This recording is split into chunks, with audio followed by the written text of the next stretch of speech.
Hi,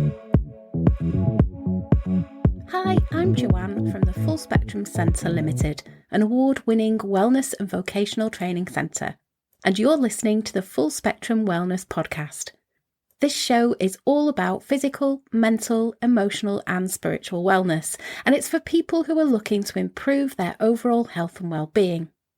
Each week, I'll share with you all the positive takeaways, tools, techniques and tips that I've gathered in both my personal and professional wellness journey that will help you to look, feel and be well. With a dose of motivation and meditation to keep you going, I'll be joined by a few friends who will be sharing their insights along the way too.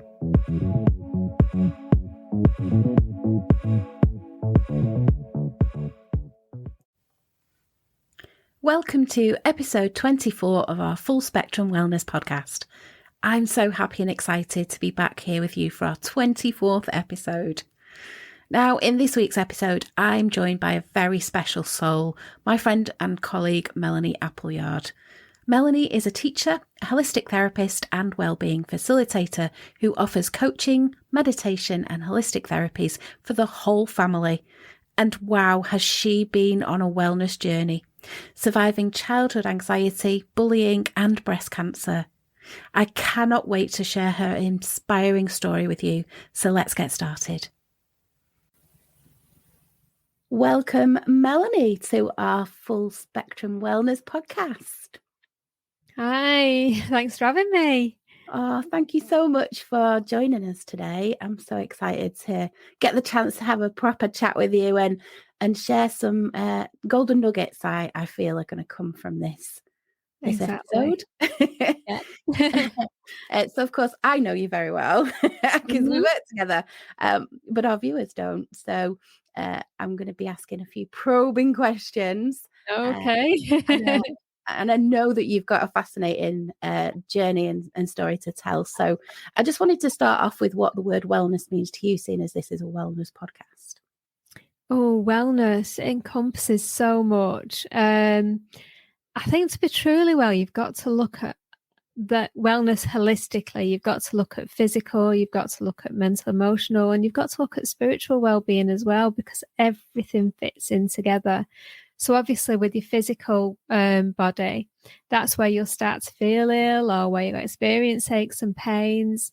Obviously your emotional and mental health and well-being affects your whole life, how you live your life, how you see the world, how you feel about yourself. And the mental can obviously affect the physical, because quite often when you're experiencing poor mental health, your body displays that physically as well. So when you're stressed, you tend to hunch your shoulders and you feel the pain in your system, or it can bring about that dis-ease in mentally, can cause disease physically.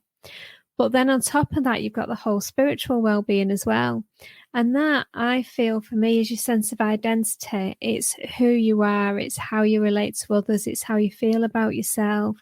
It's your true authenticity. And it's about feeling good about yourself, which obviously then impacts on your mental well-being and your ability to look after yourself physically. So I feel for me, wellness is a whole spectrum. Absolutely. And they're all interlinked, aren't they? One Absolutely. Effect. Yeah, definitely. So I'd love you to share your wellness journey with us and what are some of the challenges that you've faced in that wellness journey? Oh, wow. I'm going to do a little bit of jumping forward and backwards in this because it's all related. Mm-hmm. But I'd say I'm going to start in 2013. And that was when I was diagnosed with breast cancer. And to hear those words, that you have cancer is, wow, it turned your whole world upside down. Luckily, I had a surgeon who was very positive, and he said, you have cancer. I can save you. I had to have my breast removed, and I remember thinking at the time, because it was like, you're very numb when you get that information. And I remember thinking, well, I'd rather have no breast than the kids have no mum. Yeah. And that was a whole thing that was going on in my mind at the time. So that was sort of the start, I think, of the wellness journey. And from there, with the cancer, it was very, very challenging, mentally as well as physically, and spiritually, it shook up your whole wellness journey, because everything you identify with, I'd had a mastectomy, I had chemotherapy, I had radiotherapy, I lost my hair, my eyebrows, and it's sort of everything that you identify with is stripped away. That feeling of that femininity of being a woman is challenged. Your whole life is challenged because, I was a teacher. I had a very busy life, and I was really, busy as a teacher. But through stripping that back, I was forced to really think about who I am and what I stood for. And I realised I'd lost my sense of self long before. I was going to work in the morning at 8 o'clock. I was coming home in the evening, having tea, putting the children to bed, working again till about 11, half 11 at night. Saturdays were for cleaning the house. Sundays I was planning again, getting ready for work.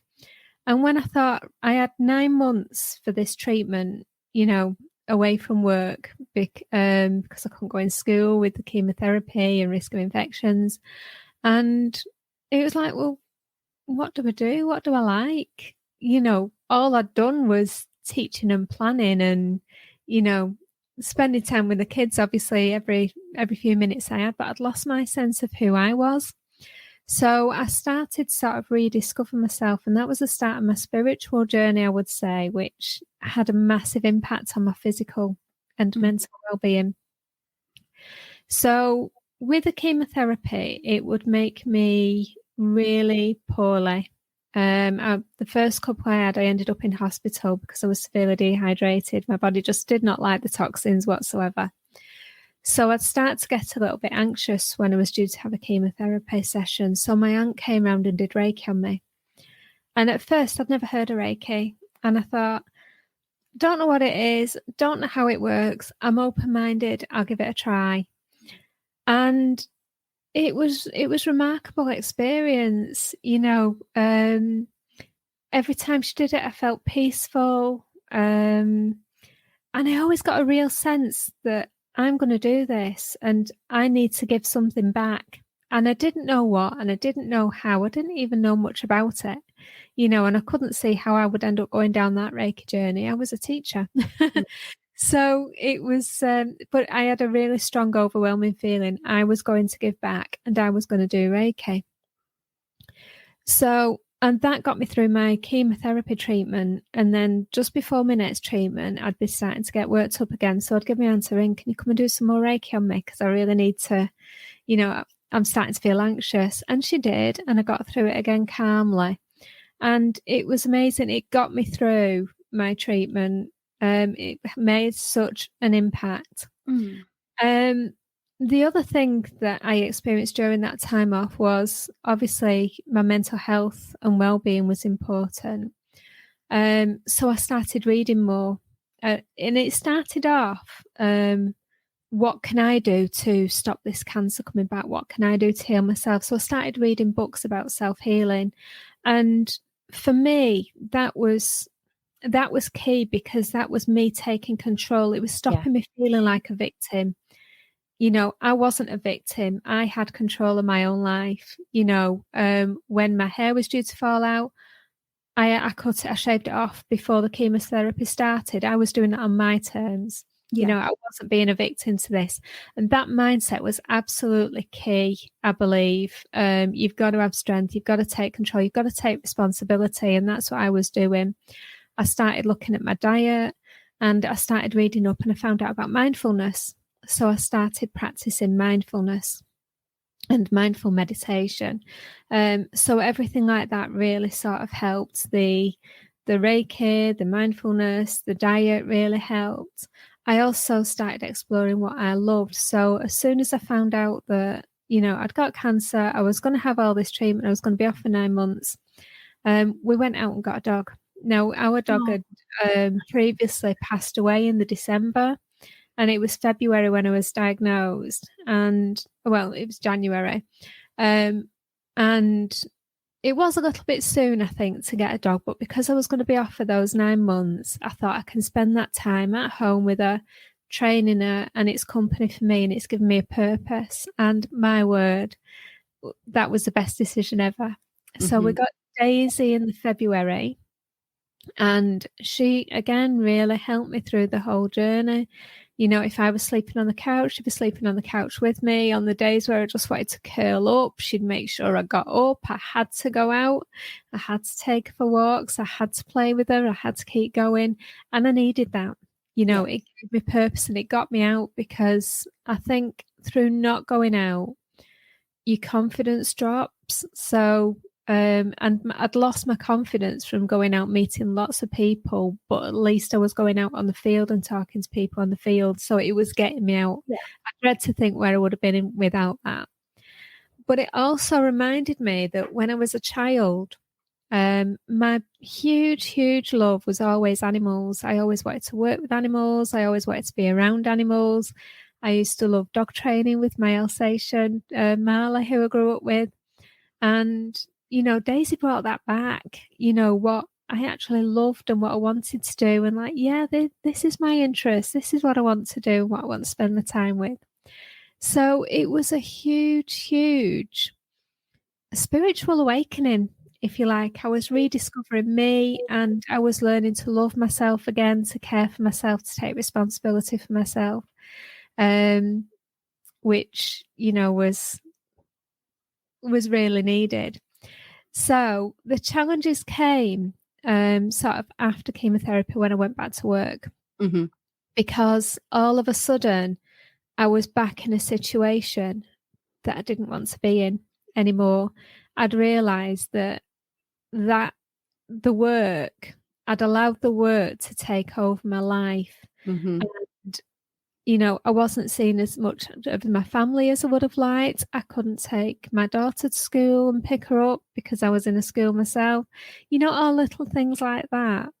And I'd also realised that work goes on without you. Work's not the important thing. Whether you're there or not, work will manage, and they won't give you a second thought necessarily. That's not to say people didn't care and people didn't ask about me. Yeah. But ultimately, if you're not there, they just get on, don't they? Whereas the impact on my family, if I weren't there, would have been huge. So it was a real reminder, actually, about what was really important. So when I went back to work, and I'm suddenly having to do all this work, and in my mind, I'm going back, my family's important. I'm making time for them. And work had different ideas, because you've got to have this done for this deadline. You've got to have this done for this deadline. And that caused huge anxiety, which then impacted on my work, because I also wasn't the same person. I was experiencing fatigue, so I didn't have the same energy to give to it. And I had one bad lesson observation, because I experienced a period of fatigue during this lesson, and everything sort of went to pot, you know, sort of with nerves and everything. And that whole thing really spiraled, because I'd always been sort of that outstanding teacher. You know, I'd always strived, I'd always worked really hard. And then all of a sudden I've got a lesson observation back that this one lesson that they'd seen was below par. So then I was working harder. So I was working harder to get more planning done, which was taking more out of me. So I was feeling more fatigue. So then the planning started taking longer, and I just got into a huge spiral, and I ended up with clinical anxiety. Wow. So the wellness journey started again. So then I had to work more on my mental well-being. And again, it was that identification of who I am and how I was going to fit back in, because I'd rediscovered myself during the journey, but now I had to rediscover myself in the workplace. So that's when I went and started having some angelic Reiki treatments. And again, that really helped me with the anxiety, alongside not just mindfulness at this time, because at this time I found that mindfulness on its own didn't work for me, the mindful meditations, because I couldn't still my mind. So although I could very much be aware of what I was feeling in my body, my mind was working overtime. And mindfulness alone wasn't enough. So I started practicing guided meditations. And what I found through the guided meditation, I could follow the story through the meditation, which then helped to calm my mind. And again, that made a huge difference. And that combined with the mindfulness really sort of helped them, because I was learning how to calm my mind, but I was also being able to practice mindfulness in everyday life to calm when I needed it. And the Reiki sort of really helped with this as well, the angelic Reiki. So I asked my husband to go and try a session, because he has multiple sclerosis. Yeah. And his pain levels were always lowest 4 out of 10, highest 7 out of 10, and they always fluctuated. So he went for a treatment and he came out and he went, not in any pain. And that lasted for about a week. So then he'd have another one. And again, his pain levels dropped, and that lasted for about a week. And I thought, well, can't afford to have weekly Reiki sessions. It gets a little bit too much. And by this time I'd gone part-time at work, because full-time was just too much for me. Mm-hmm. So I thought, I'm going to learn how to do it. There was a course on. I thought I'll just learn it for me and Andy. So I went on a course and I did angelic Reiki level 1 and 2. And I practiced that on myself and Andy, and I loved it. And I remember going in thinking, wow, this is a bit, you have to be very open-minded, because I still didn't understand it all. And at the time I wasn't religious at all. So going in and we're talking about angels and things like that, it's like, well, I don't understand this because I'm not religious and I don't get angels. And I was a little bit uncomfortable with the term angels, but the energy was just, it was amazing. It was there. You couldn't deny it. So there was sort of a journey of understanding in there. So at the time, I just called it energy, which is basically what it is. Yeah. And it was only after I've been doing it so long that I actually thought, well, actually, it's energy, and energy needs a name. So why not call it angels? And it was always the connotation with the Bible that was the block. And when I thought, well, forget what I know, this is nice energy. It's angelic energy. So, and I just went on from there. I absolutely loved it.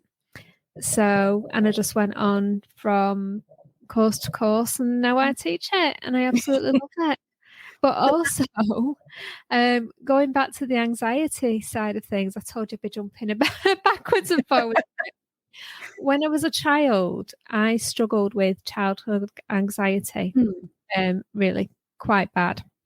And I used to get headaches, and I used to get stomach aches, and my mum would struggle getting me in school, and I'd be poorly, and they were really worried about me, so I could pick up on their worries, so that I'd started to get anxious again.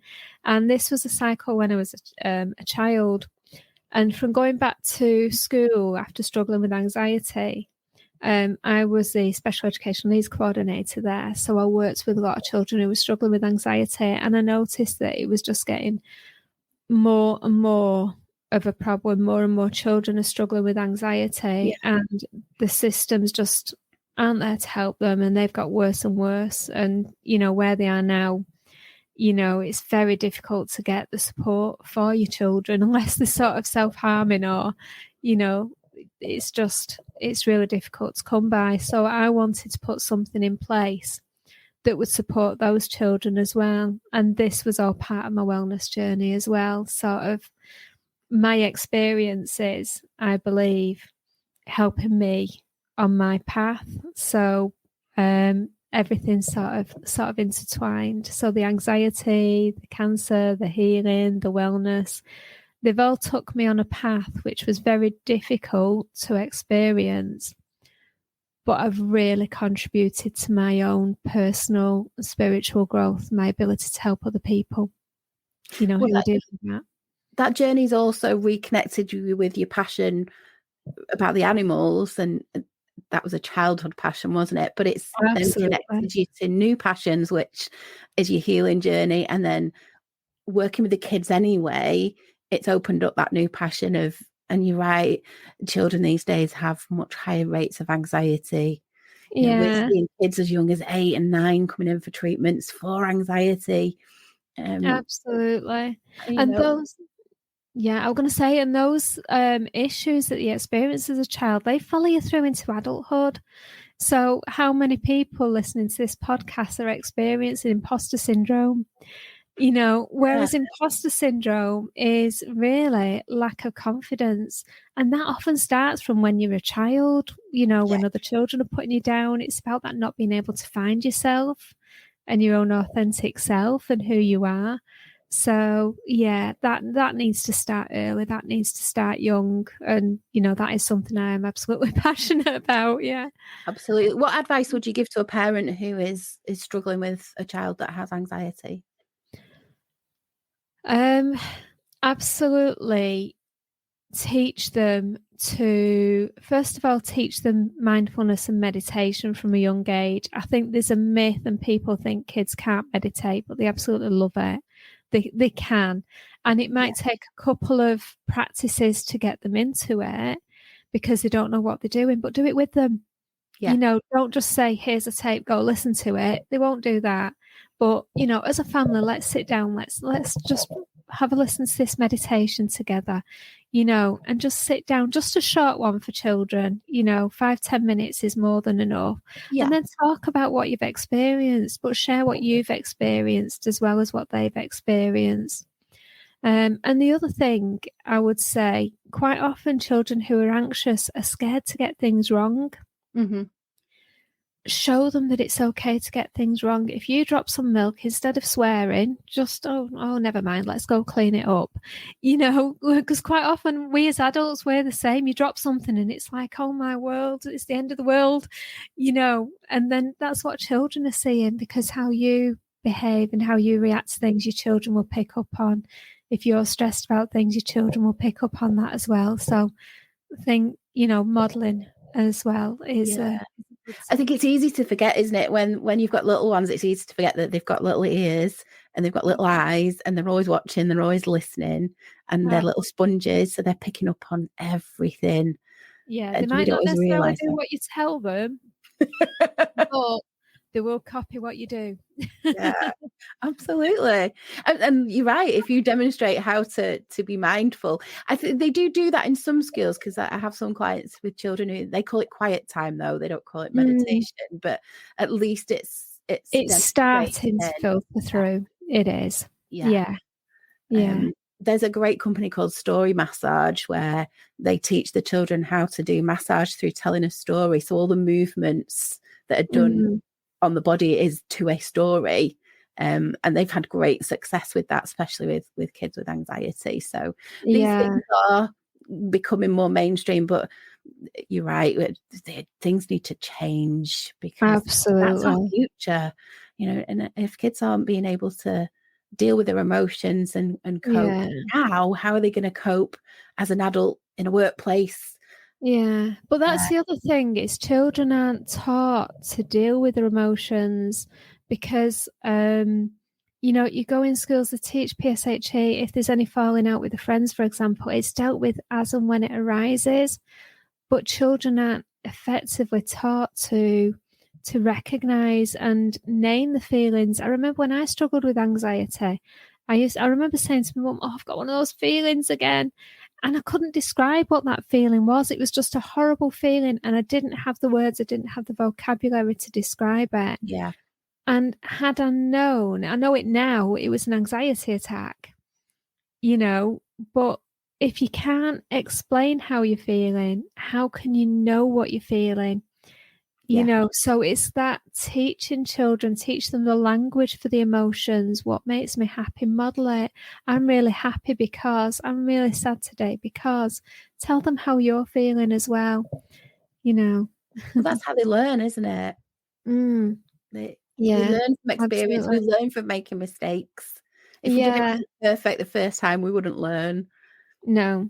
So your wellness journey led you to becoming an angelic Reiki practitioner and a teacher in angelic Reiki. So it really opened up that avenue to becoming a healer yourself. So tell us a little bit about your journey setting up that business.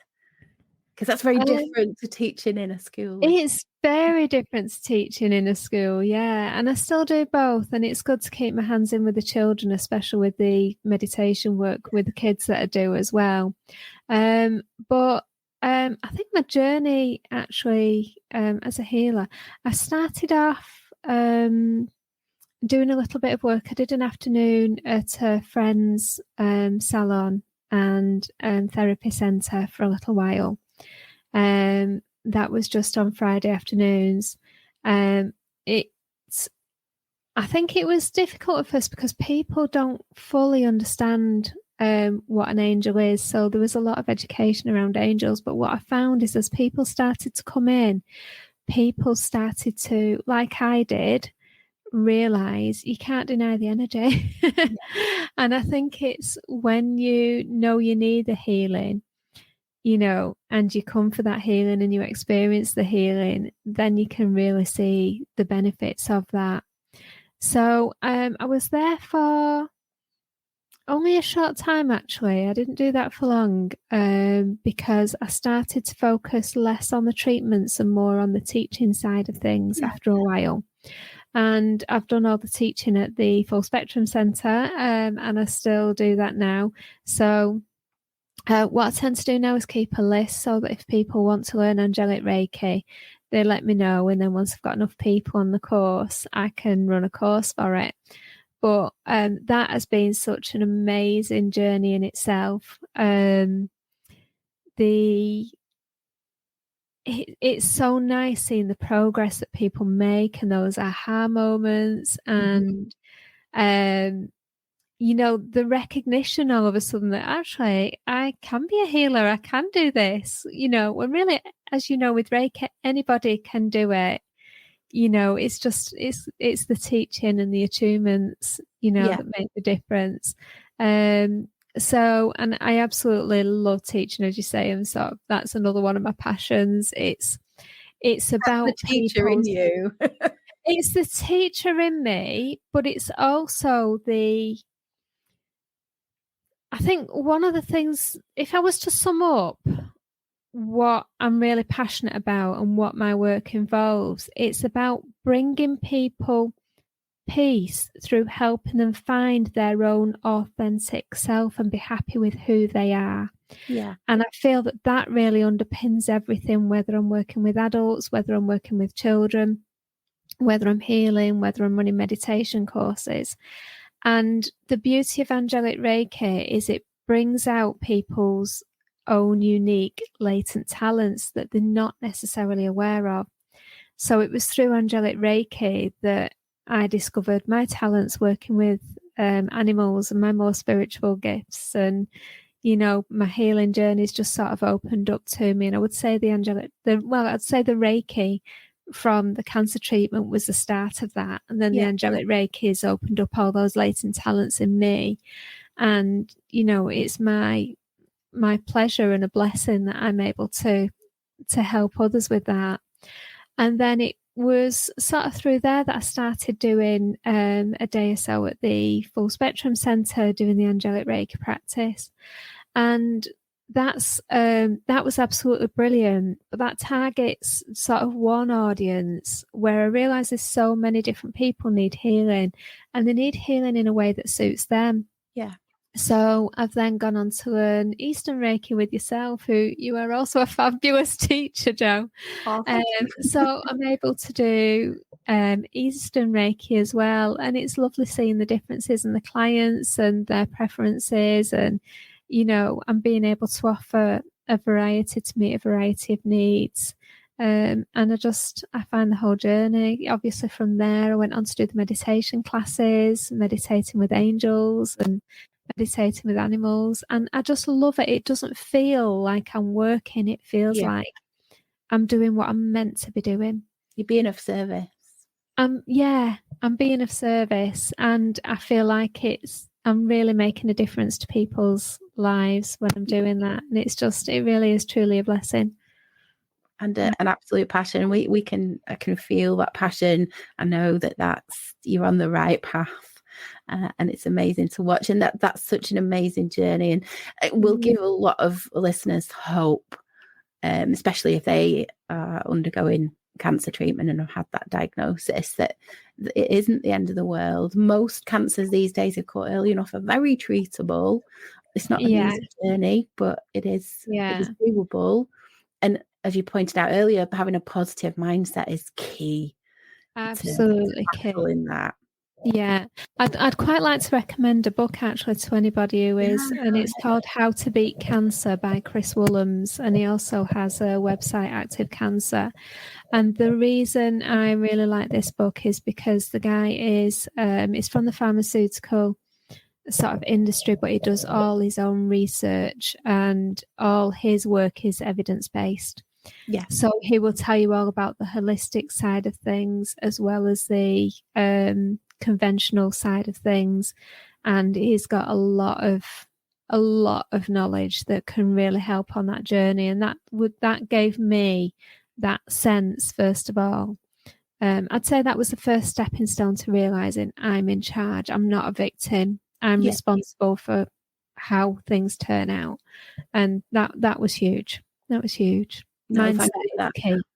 Yeah, thank you for that recommendation. Another good person to follow is Dr. David Hamilton. He's done a lot of, again, he's from a chemist background. He worked for AstraZeneca a long time ago, and he's been instrumental in creating treatments for cancer where they use visualization. So again, we're using that mindset, we're using that meditation type technique to really home in on self-healing. So have a look at his work as well. So you touched on the fact that you started off on the hamster wheel. Cancer gave you the opportunity to get off that wheel for a bit, not in a good way, but it depends on your perception, doesn't it? You came off that hamster wheel and then you had to get back on it, albeit part-time. So how do you balance life and work? What's your work-life balance like? Oh, now this is an interesting one because now I've got 2 jobs. But having said that, I don't feel that my business side of things is a job. Yeah. Like you say, it's more of service. I really enjoy it. So I work part-time sort of in my teaching role. So you're still working with kids with special needs? Yeah, at the moment, I've recently started working in a school for children with social, emotional, and mental health difficulties who struggle in mainstream schools, and I'm going to be working there for a while now. And I know that this is absolutely part of my journey, and I'm going to learn so much more that I can bring into my business side of things as well to help more people. So, I think life throws experiences at you. For you to pass on that knowledge and awareness to other people. And I think once you recognize that the bad can quite often bring about more good, then you start to see your experiences in a different light. So for me, the cancer now, when I look back, that was a blessing because it's given me a life again, ironically. And a totally different direction in that life. And a totally different direction in that life. And I believe that, I'm having to spend more time working in a setting at the moment, but it's a new setting that I know is going to bring a lot more experience and value that I can bring forward to my work and pass on. The business side of things, as I say, I love it. It's like a hobby to me. Never mind a job. I don't feel like I'm working when I'm doing it because I love doing it. I love the people that I meet when I'm doing it. I love hanging around with such a beautiful sort of spiritual crowd. It's, the people who are open-minded, who want to learn, who want to improve and are ready to start that journey of discovery on who they are, and helping them with that is such a pleasure. And then I have a caravan in the countryside, so we get to go to the countryside as well, and that's where I really sort of relax and hang out in nature, and I can reconnect with all the animals, and so yeah. Is that how you de-stress? What are some of the things that you do to de-stress? De-stressing, yeah. Time in nature is always a winner. If I go to the caravan just for a couple of days, I come back, I feel so much more grounded, and leveled out just from being out in nature, away from everything. So yeah, that and meditation and grounding, if I need it as I need it, that ability to ground and just breathe can really help as well. And you're studying your crystal therapy. So Oh yeah. crystal's another way that you use to de-stress. Yeah, absolutely. I'm meditating with crystals, and yeah, I've always got crystals on me. Never have too many crystals. No, never have too many crystals. When I'm sat in the office, I've got a shelf in the corner that's just full of them. So your work-life balance is pretty good, because as you say, you're like me and like most of our fellow therapists that I've chatted to. It is, we don't see it as work. No. And actually we get the healing while we're on that journey with our clients as well. Absolutely. But I would imagine that you make time for daily self-care. So what does your daily self-care routine look like on a typical day? Oh, mine is mainly in the morning. I like to get up before other people's, particularly on a work day. So I'll get up early and I'll just spend a little bit of time. I'll do a morning meditation, and I've just started doing a qigong course. So just 7 minutes, just a short amount of qigong in the morning as well. Well, that's really nice because I'm getting my mind set right, and then I'm also setting my body up and getting the energy running right before I go out to work. So that's a great routine to have. Your energy moving in the morning. Absolutely. So my intention is to start doing more meditation in the evening, because it's still something I need to do more of. They always say the busier your mind, the busier you are, the more you need to meditate. Absolutely, that's very true. Yeah, we just need to remember that. Yeah, so this year my intention is to do meditation in the evening as well as in the morning. So it's so important because it sets you up for the day, but it also winds you down ready for bed and sleep. Absolutely. Yeah. And I tell the parents this with their children as well, because obviously I do a children's meditation course, and one of the advice I put on there is let your children listen to it when they go to bed, because it will help them sleep. It's like doctors and nurses. My mum was a nurse all her life, and she always used to say doctors and nurses make the worst patients because they're very good at dishing out the advice. They're not very good at taking it and doing it themselves. We're exactly the same. We're very good at dishing out the advice. We're not very good at following it for ourselves. So. Yeah. Yeah. And what would you say over that whole journey of your life so far? What are the most important lessons that you've learned in life? To enjoy life. Life isn't a guaranteed, I think with the cancer, that was the big thing, because you always have the opinion, it's never going to happen to me. So you don't know you've got that opinion, but it's always there. There's always a safety net. It's never going to happen to me. However, when I got the cancer, that safety net was removed completely. And not only did I realize, well, yes, it could happen to me because it is happening to me, there's always a possibility that it could happen again. That safety net's gone now, And whilst that is frightening, that's also very liberating, because what that tells you is time is a promise to no one. So just enjoy every minute of it. Don't waste your time with work. There's too many people. And I know from experience, you go to work and you think, I've got to do this, and your life becomes all about giving everything to your job at the expense of your life and sometimes your family, whereas when you sit and think about it, who are the important things? Who is the one who will be affected if anything happens to you, or who are the people who will be affected most? It won't be your employers, it won't be your work colleagues, it's your family. So for me, the most important lesson I've learned is to enjoy life, make the most of life, because you don't know how long you're here for, and to make the most of the people around you who you love and spend every precious minute that you can with them. What a great lesson. I think for the majority of people, they sort of live to work rather than they should be working to live. And I think that's a thing to keep in mind, that a job is just a job.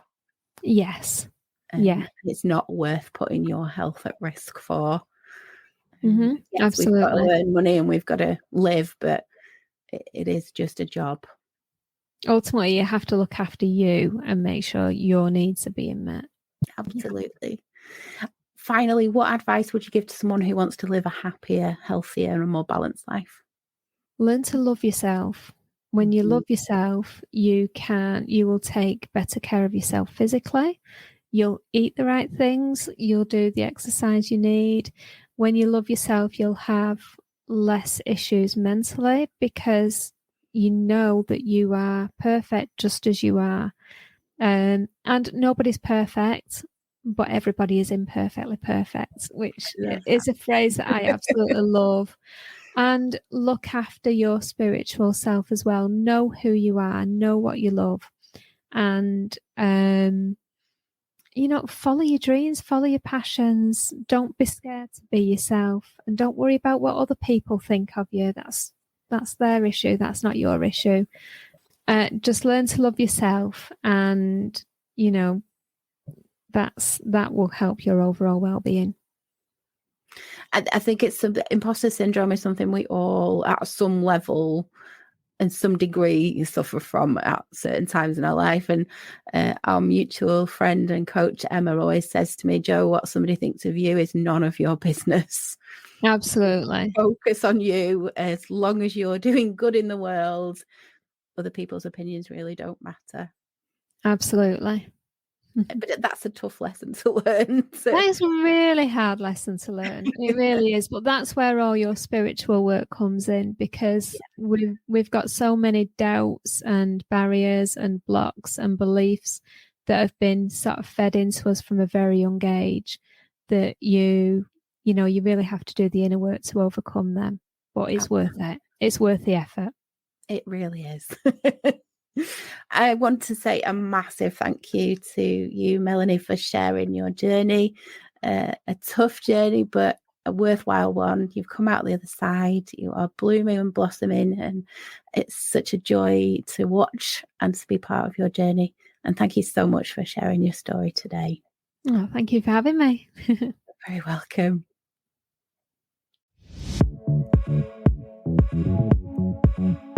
Thanks for listening to this week's episode. I hope you found the discussion and the tips covered really helpful. Don't forget to subscribe, and if you enjoyed this episode, please do leave a rating and a review and share it with your friends and family. Pop along to our website at thefullspectrumcentrelimited.com and join our self-care and wellness newsletter club. You'll receive our free 55-page printable self-care guide and workbook. Well, that's all for this episode, but I really look forward to seeing you next week. Take care and bye for now.